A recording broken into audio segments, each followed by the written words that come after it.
Boa noite a todos. Que a paz de Jesus esteja em nossos corações. Vamos iniciando então mais um trabalho maravilhoso e divino que a espiritualidade maior nos oferece. José de Mococa, nosso protetor amigo, que está sempre disposto a nos ajudar, mais uma vez, concede-nos a oportunidade de recebermos ajuda. Então que estejamos sendo simples de corações, que estejamos usando a nossa capacidade interior que temos em abundância, porque somos filhos de Deus e carregamos os seus atributos, e vamos estar levando a alegria deste momento para as nossas vidas, para que seja um momento especial, para que não seja um momento só de uma presença física, em que estejamos aqui simplesmente em carne e osso, mas que estejamos em corpo, em espírito, em mente elevada. Teremos as nossas dificuldades, podemos ter as nossas dificuldades, mas o nosso esforço já basta para que a espiritualidade maior nos ajude. Independente qual é a proporção desse esforço, só de estarmos hoje aqui lidando com as nossas próprias inferioridades já é muito. Não podemos nos acomodar, mas já é muito para quem está a trilhar os caminhos do bem. E hoje, como sabemos, temos sempre um palestrante para fazer as nossas palestras. E o que acontece? A nossa irmã que viria fazer a palestra hoje não vai vir, que é a nossa irmã Eliane. E aí a Sandra de última hora mandou mensagem e pediu se eu podia estar fazendo, né? Como foi muito em cima, ela falou se podia estar fazendo. Eu falei, gente, o pessoal vai enjoar de me ouvir, né? Eu falei para a Sandra, né? Eu falei, Sandra, o pessoal vai enjoar de me ouvir. Aí ela falou assim, não, mas se você puder, né? Eu falei, não podemos negar o trabalho, né? Alguém nos passa o trabalho, aproveite, porque se ela me deu esse trabalho, se ela me delegou esse trabalho, é porque eu preciso. Então, se eu preciso, eu tenho que fazer o quê? Eu tenho que abraçar. Não posso deixar que passe, porque tudo na vida passa, né? As dores, as aflições e as oportunidades também passam. Então, não vamos deixar de ter essa oportunidade, né? Para nós. Então, eu só peço para vocês paciência e que possamos estudar um pouquinho essa noite juntos, né? Se vocês me permitirem. Você que sabe.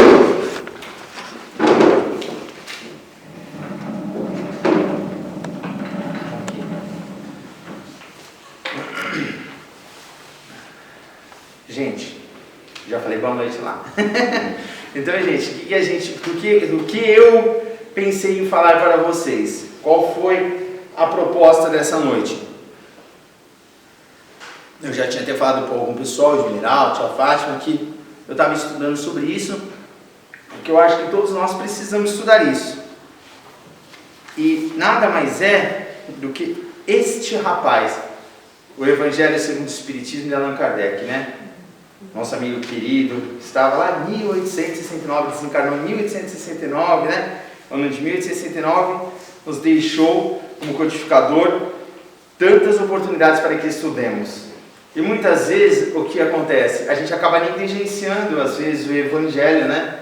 Só que o Evangelho é moral, é o coração, é o sentimento da doutrina espírita. Ele é necessário ser estudado.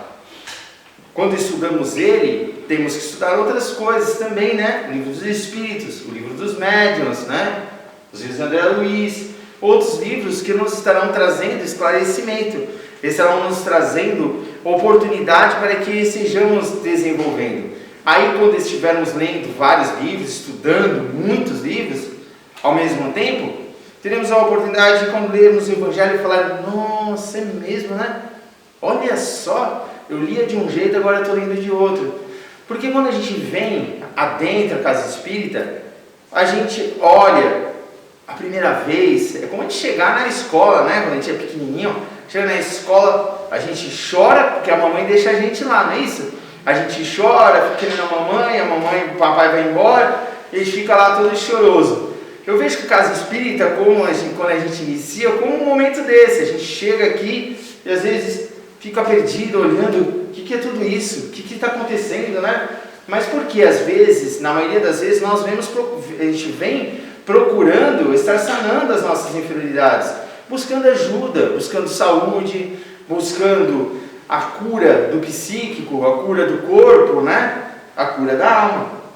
E a doutrina espírita nos dá isso de sobejo. E aí a gente vai devagarinho, lendo, sem pressa, com moderação, com amor, né? Tendo realmente dentro dos nossos corações que nós não iremos mudar da água para o vinho, que nós não estaremos estudando os 450 e poucos livros de Chico Xavier, psicografado por Chico Xavier, em 2 semanas. Afinal de contas, o José Sola levou dos 17 até os 73 anos, né, 74 anos de idade, lendo, estudando, e todo o tempo ele voltava a reler, vinha nos livros de André Luiz, ia no Evangelho, ia no Livro dos Espíritos. Por quê? Necessitamos muito disso.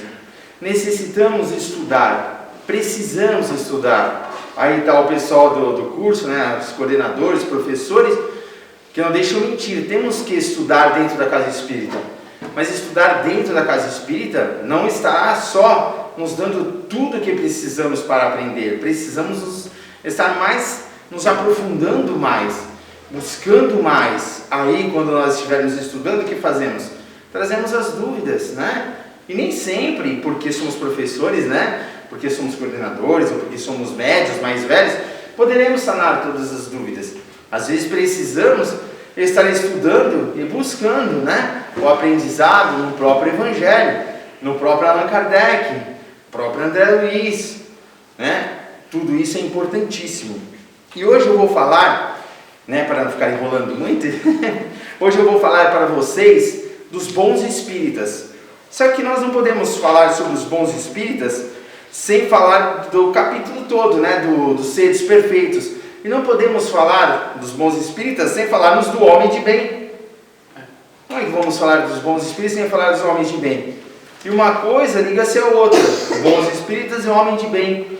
Porque os espíritas são cristãos. Na verdade, não existe essa separabilidade. Espírita é cristão. O espiritismo vem do cristianismo. O espiritismo é o cristianismo redivivo. Ele é nada mais, nada menos aquilo que nos desperta a alma. É o Consolador prometido, que Jesus nos mostrou, que nos coloca em sintonia, em luz, em amor, com as entidades benévolas que nos farão melhor, que nos farão progredir, que nos farão estar tendo essas oportunidades. E eu estava até pensativo justamente sobre isso. Qual a facilidade que a gente tem hoje em dia para ser cristão? Não é? Qual a facilidade que hoje em dia a gente tem para sermos espíritas? Vamos lá atrás, né? A gente tem lá os nossos irmãos, né? A gente tem os nossos irmãos Ananias, Barnabé, Abigail, nosso irmão Estevão, né? Que foi apedrejado, não é isso? Nossa irmã Abigail, que vê o seu irmão também sendo apedrejado. Temos Paulo, não é isso? Temos tantos espíritos, né? Que era Saulo, que estiveram com a sua oportunidade, tiveram o seu momento, tiveram a sua grande bênção de estar vindo à Terra, mas passaram por dores, momentos dolorosos, para estar ali comprovando o cristianismo, para estarem comprovando. E a gente pode ir aí também para os nossos irmãos que antecederam a nós, né? Que estiveram ao lado de Cristo, a nossa irmã, esposa de Públio Lentos, nossa irmã Lívia, que esteve sendo devorada pelos leões, que na verdade ela não iria ser devorada pelos leões, porque ela trazia, né, uma pedra de valor, né, que estava... Oi? Uma toga, um vestimento, uma pedra de valor, de valor que ali estava, que mostrava que ela era da grande nobreza. Só que o que ela fez? Ela viu a situação, tinha a sua escrava que muito ela amava, o que ela fez? Ela tirou, deu para a escrava, para ela poder ir para os leões.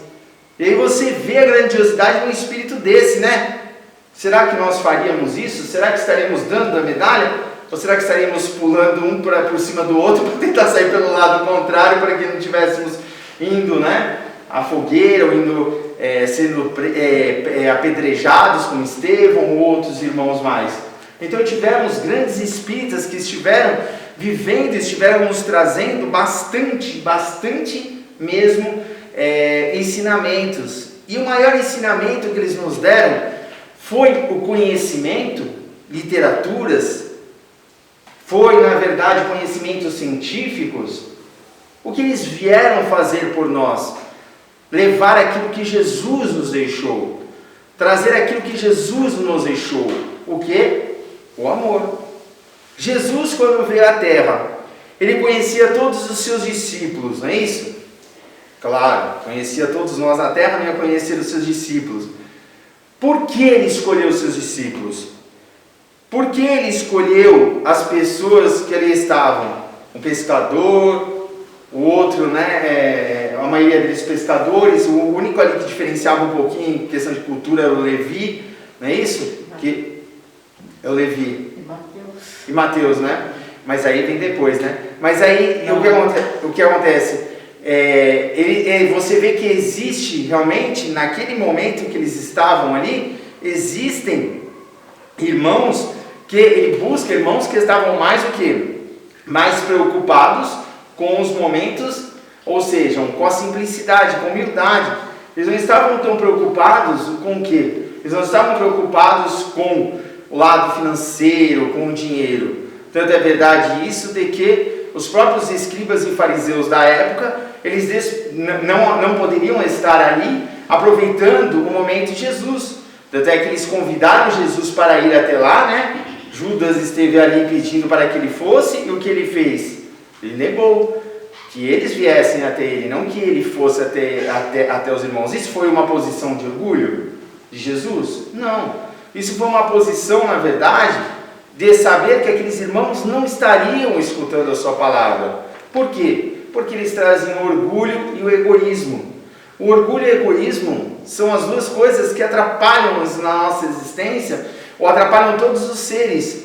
E pode ver, quando nós estamos bem financeiramente, ou quando estamos bem na nossa vida, a primeira coisa que a gente faz é se distanciar do lado espiritual, é se distanciar dos momentos que precisamos. Tanto é verdade isso que os grandes espíritos que vieram, vamos falar de Bezerra de Menezes, que é um grande espírito, ele viveu na pobreza. Mas ele viveu na pobreza porque ele nasceu pobre ou porque ele quis ser pobre? Ele quis ser pobre. Por quê? Porque ele não tinha nenhum tipo de orgulho, nem egoísmo, nem vaidade que prendia o seu espírito nas coisas materiais, nas coisas corriqueiras, nas coisas do mundo, nas coisas em que nós estamos vivendo constantemente.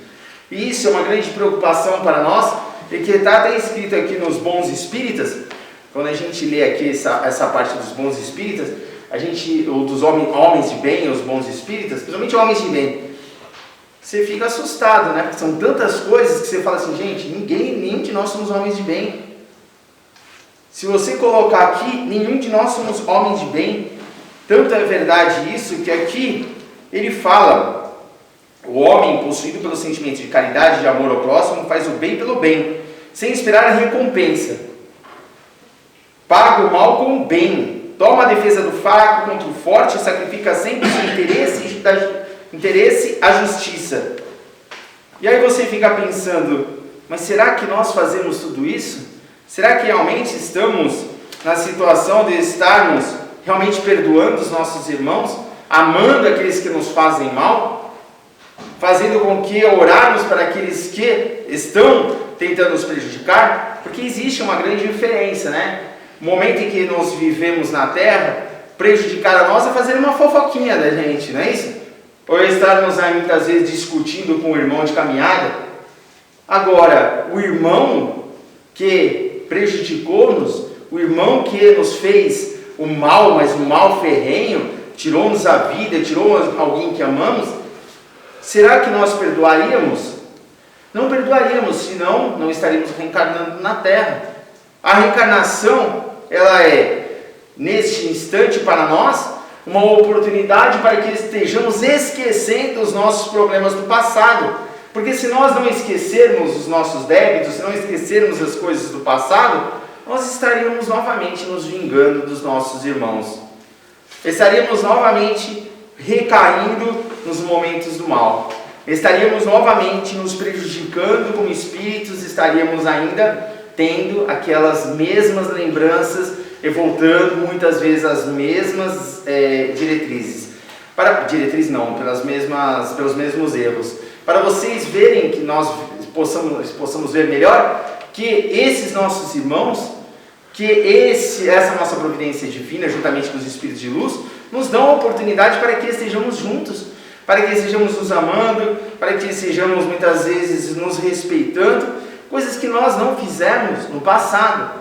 E é tão interessante isso, que se nós formos avaliar bem, quando temos alguma rusga com o irmão, a gente não sabe explicar, aquele irmão que a gente não gosta, aquele irmão que nós não conseguimos ter uma empatia com ele, né? Não conseguimos ter lidar melhormente como irmãos, não é isso? Nós fazemos o quê? A primeira vez que nós vemos, a gente já se retrai. Só que a gente se retrai e continua se retraindo, como um gato com medo da água, né? Sendo que nós deveríamos fazer ao contrário. Quando estamos nos retraindo a um irmão, e muitas vezes nós não conhecemos e tem alguma coisa de ruim sobre nós teríamos que estar nos aproximando, teríamos que estar nos envolvendo a esses para ajudá-lo, não é isso? Claro que respeitando as normas da boa convivência, né? Para que não estejamos também nos prejudicando diante dos irmãos que estão muitas vezes ainda tão apegados à matéria, né? Tão ainda apegados aos momentos das vicissitudes. E muitos de nós, provavelmente, como diz aqui nosso irmão, o Espírito da Verdade, estaríamos nos arrastando às vicissitudes. O que nos faz sermos homens de bem são qualidades de amor, são qualidades de benevolência, são qualidades em que tem que predominar sobre nós. E o que predomina sobre nós, cabe a nós sabermos, na nossa individualidade, o que fazemos em nossa convivência, o que temos sobre os nossos irmãos, o que carregamos, o que Jesus veio nos trazer? Amor. E, além do amor, aquele instante que o Espírito da Verdade nos diz do amai-vos e instruí-vos. Por que esse nosso irmão diz amai-vos e instruí-vos? Porque precisamos primeiramente amarmos para depois nos instruirmos. Nós muitas vezes nos instruímos e aonde nos tornamos espíritas, às vezes arrogantes, né? Pretensiosos, achando que sabemos de toda a verdade. Mas a verdade está com quem? Com o Pai que estás nos céus. Nós não sabemos toda seres imperfeitos. E aqui no Evangelho ele diz: sedes perfeitos. Para sermos perfeitos, ele mesmo diz aqui para nós, aqui desde que Deus possui a perfeição infinita em todas as coisas, esta máxima, sedes perfeitos, como o vosso Pai Celestial é perfeito. Claro que, tomado ao pé da letra, faria supor a possibilidade de atingirmos a perfeição absoluta. Se fosse dada a criatura ser tão perfeita quanto o seu próprio Criador, ela o igualaria. Allan Kardec, a gente está dizendo, o que é inadmissível, o Espírito da Verdade. Mas os homens aos quais Jesus se dirigia não teriam compreendido essa questão. Ele se limitou, portanto, a lhes apresentar um modelo e dizer que se esforçassem para atingi-lo. Porque agora, como espíritas, nós entendemos qual é o guia mais perfeito, ou qual é o modelo vivo na Terra que precisamos seguir. Que Jesus, naquela época, em tempo de Moisés, na época de Jesus, o que acontecia? Qual o modelo que eles teriam que seguir? O modelo que eles teriam que seguir? Aquele que seria maior ou mais naquele instante que ali estava sobre os homens, que é Deus, não é isso? Então Deus naquele momento poderia ser visto pelos homens daquela forma, e aonde a doutrina espírita veio nos passar esta grande verdade, e isso em tudo na vida. A gente está falando de bons espíritas, mas precisamos ser bons homens. Se estamos no nosso trabalho e não fizermos algo com amor, o que sai do nosso trabalho? Não é? Dá um pãozinho para aquelas senhoras, aquelas donas de casa que faz aqueles pãozinho gostoso, maravilhoso. Minha avó fazia um pão com torresmo, minha avó Maria, maravilhoso. Ai que delícia, nossa, dá até água na boca. Aí ela fazia aquele pãozinho, mas ela fazia com o quê? Ela fazia com amor. Quando ela fazia com amor, ela dava o melhor de si. Isso em tudo na nossa vida. Para estarmos trabalhando, para estarmos estudando, para estarmos fazendo, a gente tem que fazer com amor. para que a instrução venha com qualidade para nós. Senão estaremos sempre insatisfeitos com o que fazemos. Se estou na casa espírita, por exemplo, e eu gosto, por exemplo, de dar aula, vamos dar aula. Se eu gosto de dar passe, vamos dar passe. Se eu gosto de fazer palestra, vamos fazer palestra. Se eu gosto de assistir palestras, gosto de assistir. Vamos fazer aquilo que nós temos amor por fazer. Claro que, não por isso, devemos estar nos acomodando e não darmos oportunidade de descortinar novos horizontes, de termos novas oportunidades, de estarmos ensaiando, quem sabe, em fazer uma outra coisa, com a nossa vontade, claro, com o nosso discernimento e com a nossa própria aprovação, para estarmos melhorando o nosso próprio ser. Não vamos, como diz o Espírito da Verdade, não vamos evoluir ao infinito. Se vamos evoluir ao infinito, nós jamais podemos parar, nós jamais podemos deixar de fazer o bem, vamos fazer o bem ao infinito. Só que chegará um certo momento das nossas vidas que esse bem vai ser algo natural, vai ser algo que vai se manifestar sobre nós como uma fonte viva, como uma água cristalina que sedenta os seres que necessitam e que estão aflitos e desconsolados. Ou seja, sempre haverá de existir os mentores espirituais e sempre estaremos vivendo a luta constante de sermos aprendizes. Aprendizes de outros mestres, de outros mentores. É um pouco confuso, mas é verdade. Seremos sempre aprendizes. Estaremos sempre aprendendo. E o que nos torna hierarquicamente mais do que os nossos irmãos, entre aspas, é a evolução através do sentimento. Um caso para a gente estar pensando bastante. Nós podemos pegar dentro de uma casa espírita, de uma religião católica, não importa, um exemplo que eu estou dando, tá, gente? Pegarmos uma pessoa que sabe muito sobre doutrina, mas muito sobre doutrina. Sabe evangelho de trás para frente, né? Sabe os livros dos espíritos, sabe tudo. E aquela pessoa que sabe, mas é mais tranquila, mais na dela, mas é cheia de amor. É cheia de caridade, é cheia de humildade. Quando estivermos aflitos, para que lado nós vamos? Nós vamos sempre ao lado do amor. Nós vamos sempre ao lado daqueles irmãos que precisam. Tanto é verdade que todos nós, nossas vidas, né, temos alguém que confiamos muito, um familiar, um amigo, que abrimos o nosso coração. E o que esperamos deles? Esperamos que eles sentem lá e façam aritmética, matemática, ou expliquem sobre a grandiosidade de Deus naquele exato momento que estamos em aflição? Não.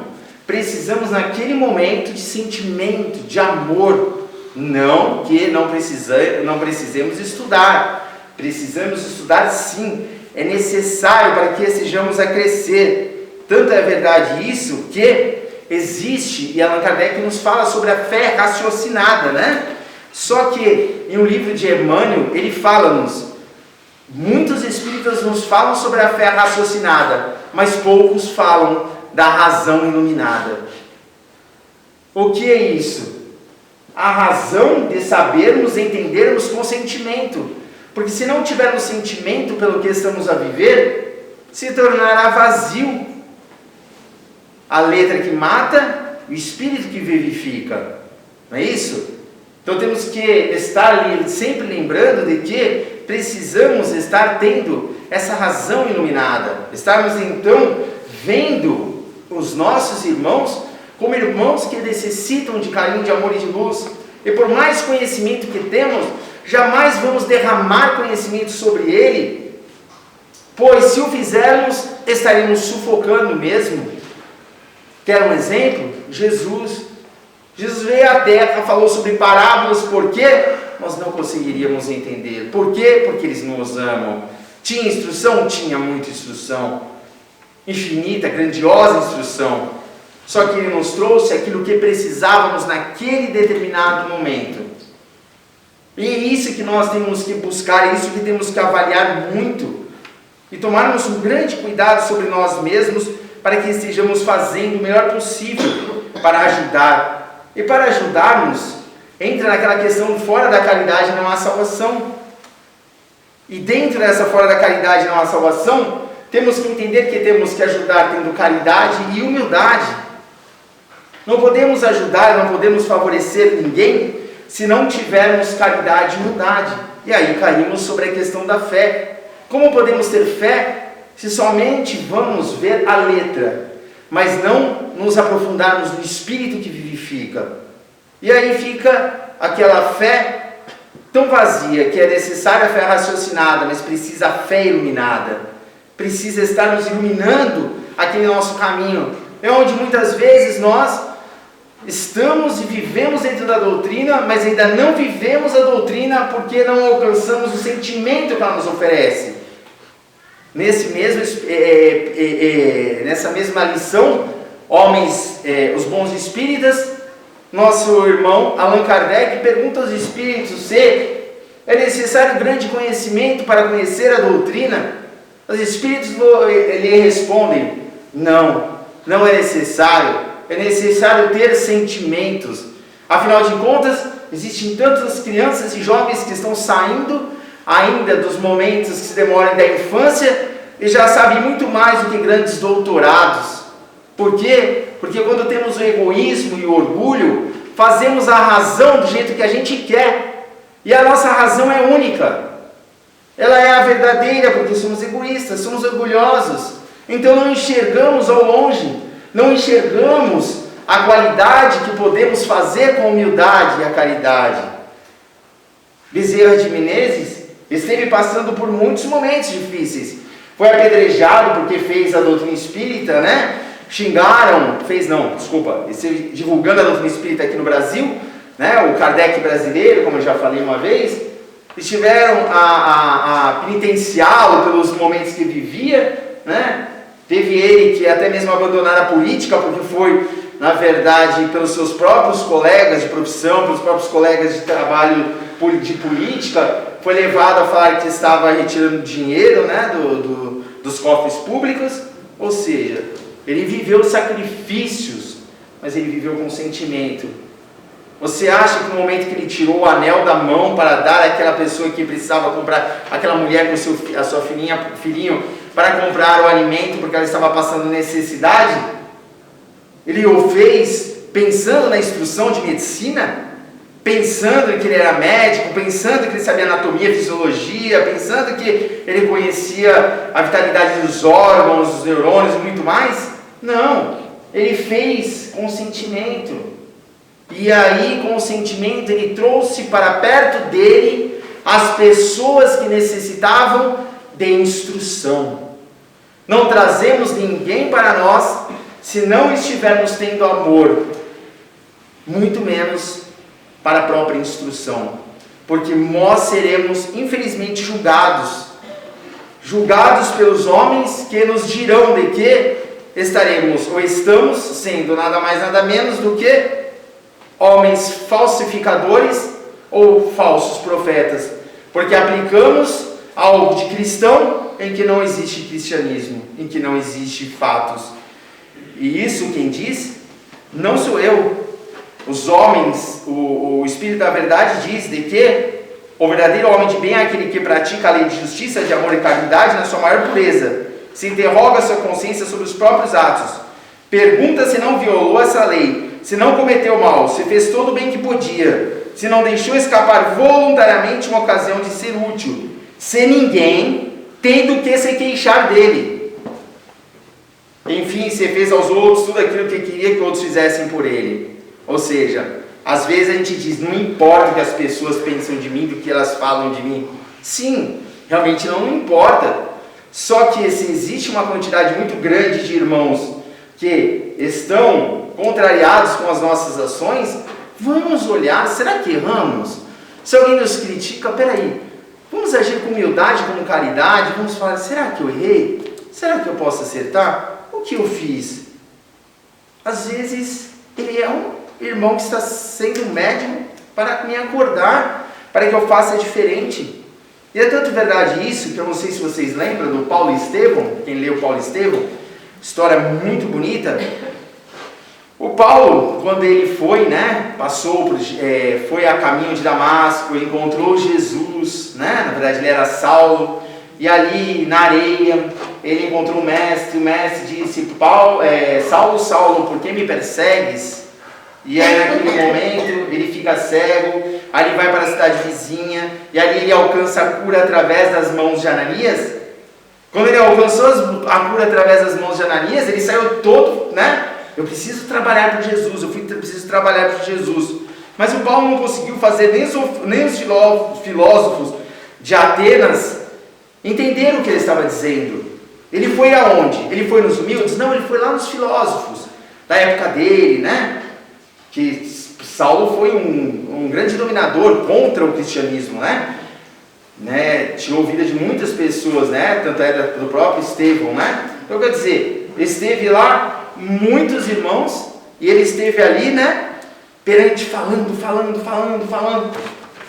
Ninguém deu atenção para ele. Sabe o que ele respondeu? Se eles tivessem me apedrejado, teria sentido menos dor. Porque ninguém reconheceu as palavras de Jesus. Por quê? Porque os homens ali tinham orgulho e egoísmo. Aonde ele foi?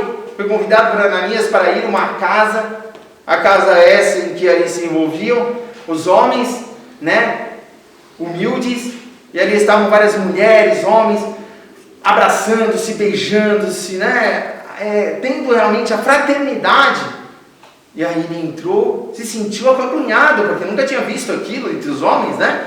Era tudo formalidade. E aí eles fizeram o quê? Fizeram Paulo sentar, ele sentou-se, distribuíram sopa para ele, distribuíram uma água. Quando ele pegou a água para beber, ele disse que nunca tinha sentido uma água tão deliciosa em seus lábios, purificando a sua alma. E sabe o que eles fizeram por ele? Mesmo sabendo que ele era um perseguidor dos cristãos, oraram pela nova missão que ele iria fazer, que ele iria executar. Paulo estava aprendendo a ser homem de bem. Ele ainda não era homem de bem. Ananias e os outros eram homens de bens, mas ele não sabia. Sabe o que ele fez? Ele foi trabalhar como tecelão. Lá ele conversou, levou o evangelho de Jesus para os soldados, para os homens, vendendo tapete, para que as pessoas estivessem conhecendo a palavra do mestre. E aí depois ele começou com efusividade espalhar o evangelho. Por quê? Porque ele necessitou primeiro buscar o sentimento, para depois levar a instrução. Se ele não tivesse o sentimento, ele não conseguiria levar a instrução de forma alguma. Eu estou buscando fatos para falar que não sou eu que estou falando, são fatos do Espírito, são fatos das pessoas, né? Aí aqui, no livro Mensageiros, tem uma palavra da nossa irmã Narcísia, falando com o André Luiz, que o André Luiz se envolve muito no plano espiritual, e começa a ficar extasiado sobre as questões de Jesus, sobre as coisas que Jesus fazia.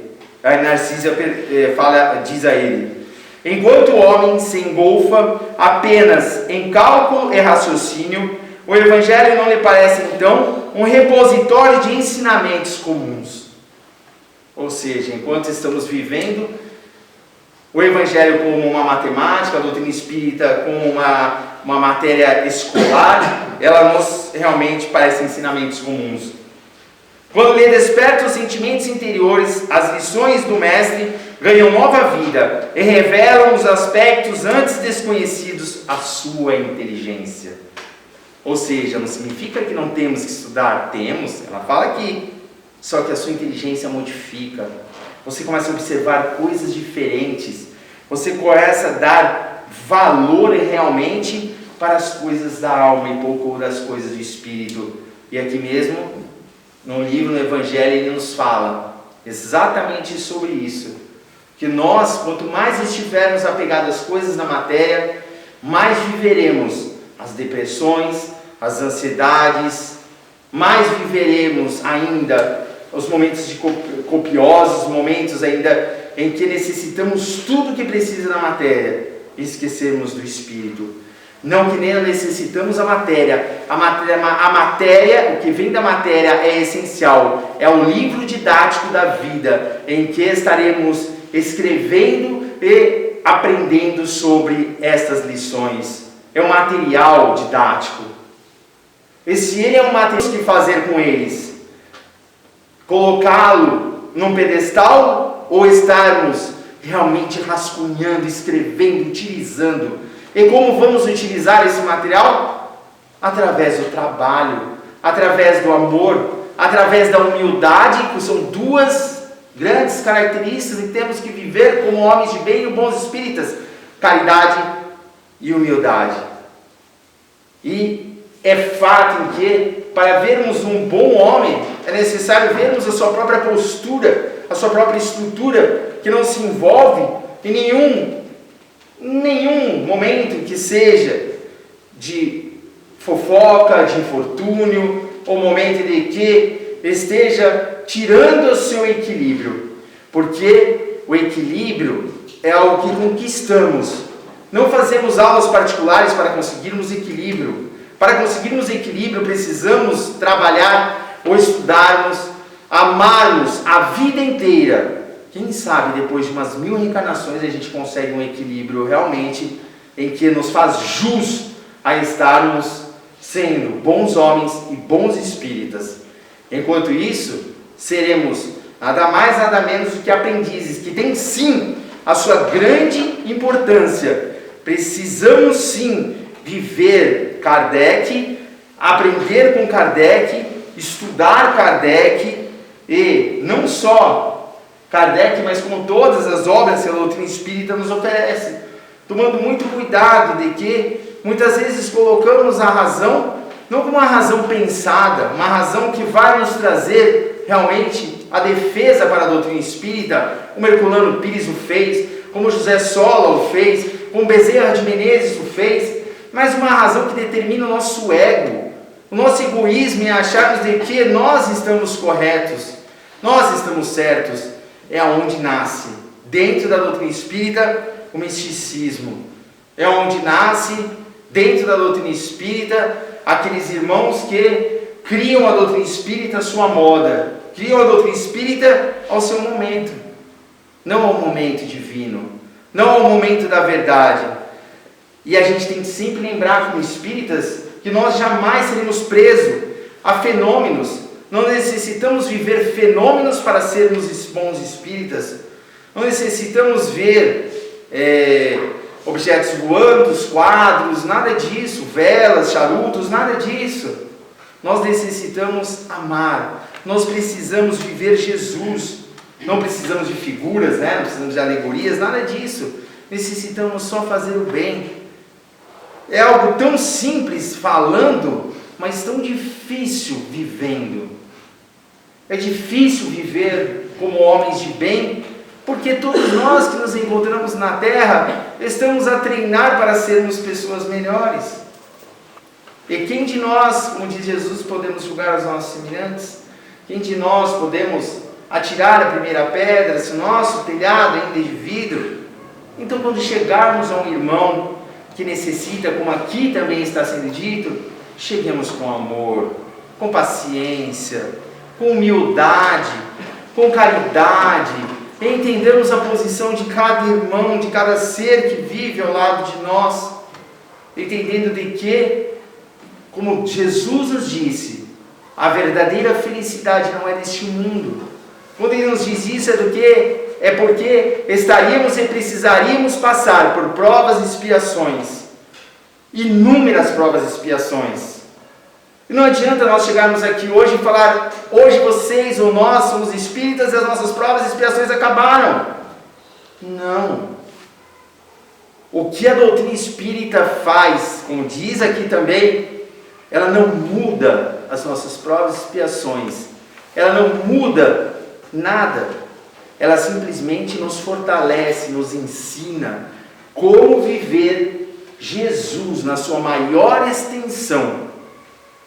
Porque quando vermos o nosso Mestre e quando sentirmos que somos infinitos, o que é os momentos que passamos de infortúnios na Terra, senão um momento transitório, passageiro, algo de que estaremos um dia livres, libertos, se assim o desejarmos, se assim o quisermos. Mas para isso precisamos ter fé. A fé, em que em latim significa fides, né? Que significa fidelidade. Isso nada mais nada é do que termos fidelidade com o nosso Pai maior. Para termos fidelidade, precisamos ser fiéis. E para sermos fiéis, precisamos estar vivendo de acordo com o que Ele colocou-nos para nós. E que está aqui, não precisa procurar fora. Não precisa sair bagunçando ninguém, nem atrapalhando, nem atropelando nada. Está dentro de nós os atributos. É essa fidelidade a Deus que temos que ter. Entender de que somos nada mais nada menos do que exteriorização do mesmo. Carregamos tudo que Ele tem. E quando entendermos que temos que ser fiéis a este, teremos fé melhormente a Ele. E para sermos fiéis a Deus, precisamos fazer o quê? Precisamos ser homens de bens. Que assim seja, gente. Só isso.